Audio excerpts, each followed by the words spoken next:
Everyone, मैं advocate बाग मोहम्मद हूं और आप मेरे यूट्यूब चैनल देख रहे हैं। आज मैं आपके साथ राइट ऑफ प्रीएम्पशन यानी हक शुफा जो कि हक फाइक है उसके बारे में बात करने जा रहा हूं, जिसके साथ ही पंजाब प्रीएम्पशन एक्ट 1991 डील करता है, जो कि एक स्पेशल लॉ है। इससे पहले कि मैं आपको कुछ इंपॉर्टेंट बातें बताऊं हक शुफा के बारे में, आपको पता होना चाहिए कि शुफा क्या चीज़ है। तो देखें, हक शुफा यानी राइट ऑफ प्रीएम्पशन जो कि राइट ऑफ प्रेफरेंस है, ये इस्लामिक लॉ से इसे डिराइव किया गया है।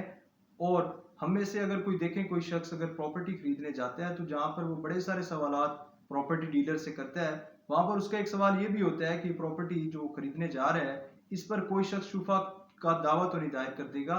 तो ये एक कॉमन सवाल होता है, तो ये शुफा क्या है। तो देखें, 2006 supreme court monthly review page 4 के मुताबिक a stranger shouldn't be allowed to purchase property in preference to persons who have right of preference, but at the same time conditions of talb have been provided in law to prevent unnecessary litigation।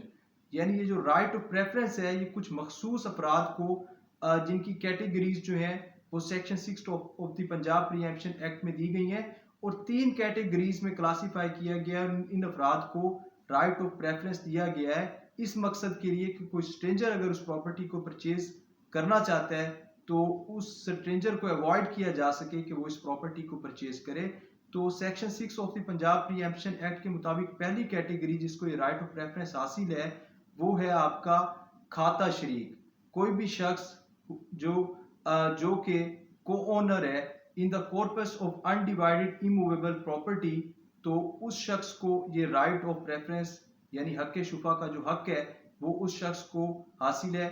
इसी तरह से दूसरी जो category है वो शाफी खलीद की है, यानी कोई शख्स अगर आपका रस्ता शरीक है, a person who is a participator in special rights attached to the immovable property such as right of passage or right of passage of water, तो वो शख्स भी हक शुफा का दावा जो है उसे फाइल कर सकता है कोर्ट में। और आखिरी जो कैटेगरी है वो है शफी जार की, यानी अगर कोई शख्स की ज़मीन अगर किसी शख्स की आपकी ज़मीन के साथ मुत्तसिल है, एडजेसेंट है, तो वो शख्स भी शुफा का दावा कोर्ट में फाइल कर सकता है। लेकिन आपको ये पता होना चाहिए कि शुफा का दावा जब कभी भी किया जाएगा वो इमूवेबल प्रॉपर्टी यानी गैर मनकूला जायदाद पर किया जाएगा, और ये गैर मनकूला जायदाद की सेल के बाद ये राइट ऑफ प्रीएम्पशन अराइज करेगा, उससे पहले ये राइट ऑफ प्रीएम्पशन नहीं अराइज करेगा। इससे इसके साथ ही वीडियो खत्म को पहुंचती है। वीडियो को लाइक करें, चैनल को सब्सक्राइब करें, मुझे दुआ में याद रखें।